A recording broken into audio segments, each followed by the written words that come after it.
ubundi urebye icyitwa isuku cyangwa se uko twatekerezaga umwanda tubyiruka ubona bigenda bihinduka ku akarere cyangwa igihugu gitera imbere.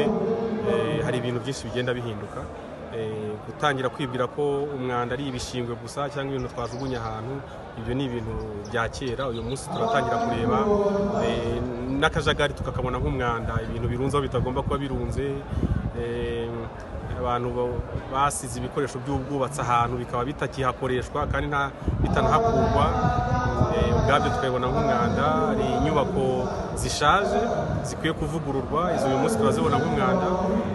Hari inyubako zituzuye, abantu bubatse amazu bakabisiga gutyo ku mpamvu imwe cyangwa iyindi, zikaba zituzura, zitagurishwa ngo baziguze biyubakire, zidasenywa ngo tuhagire hatunganywe. Ibyo byose tubibona nk'umwanda. Hari ibyitwa standard, kumenya ngo ibyo turya bibitswe bite, bifatwe bite, kuba umuntu yagurisha ikintu cyarengeje igihe, imiti, ibinyobwa n'ibindi, ibyo byose bigaruka ku mwanda. Kimwe ariko n'ibyo turya uko bibitswe uyu munsi, inyama zibitswe zite, yawurute mu alimentation zibitswe zite, ibyo byose turabigenzura.